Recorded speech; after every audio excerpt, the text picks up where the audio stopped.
Hola, ¿qué tal? Soy el Dr. San Agustín y en este vídeo voy a relacionar la auscultación cardíaca con el ciclo cardíaco y el electrocardiograma.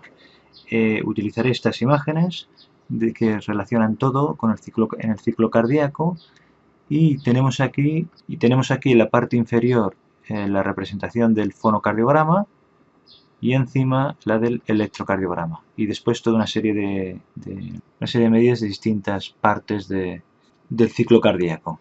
Entonces, el primer ruido, que estaría aquí, y coincidiría con el pico más alto del QRS, de la R del QRS. Tenemos aquí el segundo ruido, que coincidiría con la parte final de la onda T. Si recordamos el electrocardiograma, aquí tenemos la T, que es la despolarización auricular, este segmento PQ o PR, en este caso es PQ, que sería la despolarización del nódulo, luego la QRS, que es despolarización del tabique, de los ventrículos y despolarización basal, después viene el segmento ST y después la repolarización ventricular. Entonces, entre el primero y el segundo ruido estaría la sístole y entre el segundo y el primero siguiente estaría la diástole.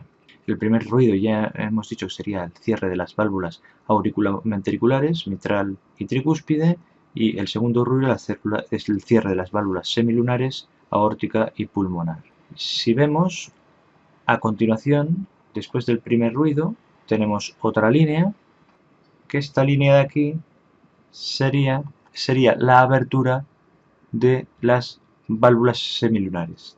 Esto coincide, si se puede oír, clic de eyección de las válvulas semilunares, aórtica y pulmonar. Y aquí a este nivel está el chasquido de apertura de las válvulas auriculoventriculares, después del segundo ruido. En todo este proceso es interesante ver las distintas fases del ciclo cardíaco.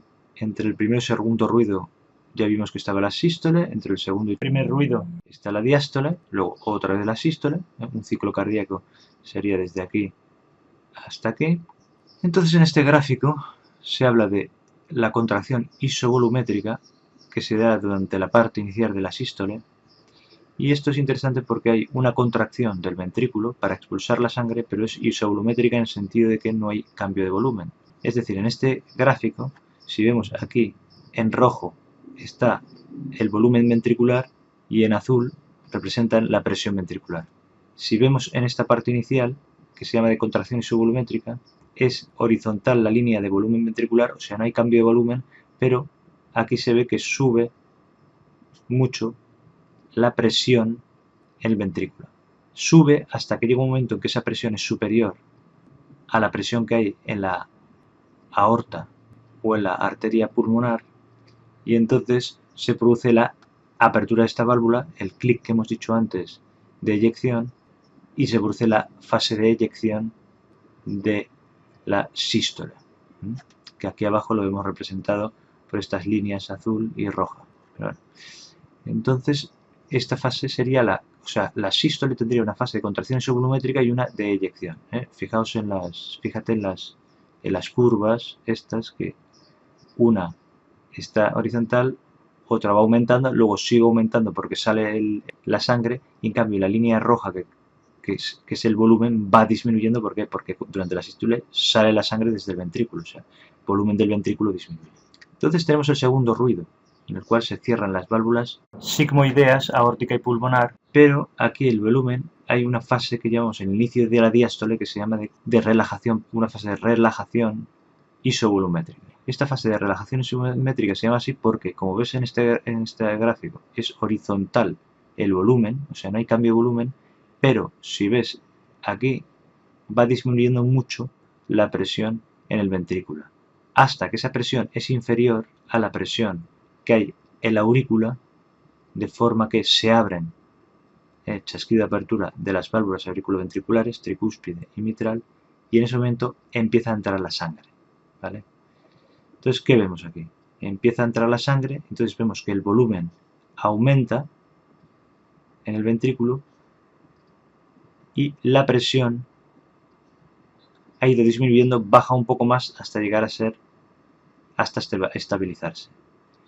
Esta fase de aquí se llama fase de llenado ventricular rápido, durante la que se producirá el tercer ruido, y luego esto que llaman diástasis, que es la fase de llenado lento, en la que se verá que sigue la presión más o menos es constante del ventrículo, pero el volumen va aumentando, pero ya más lentamente, ¿vale? Hasta que hay un pequeño pico final de volumen, que aumenta el volumen y aumenta un poco la presión. ¿Por qué? Porque en la tercera fase hay una contracción auricular, que sería la última fase de la diástole, y pega el último empujón de la sangre de la aurícula al ventrículo. Y después ya empezaríamos otra vez con la sístole, con el primer ruido, etc. ¿Vale? Entonces aquí la clave es acordarse de dónde está el primer ruido en relación con el electrocardiograma, que estaría en el pico del QRS, en la R, el pico de la R, y dónde estaría el segundo ruido, que es en la parte descendente ya de la onda T de repolarización ventricular. Y luego saber situar el tercer ruido y el cuarto ruido, que estaría más o menos por aquí, ¿vale? Y eso es todo, muchas gracias.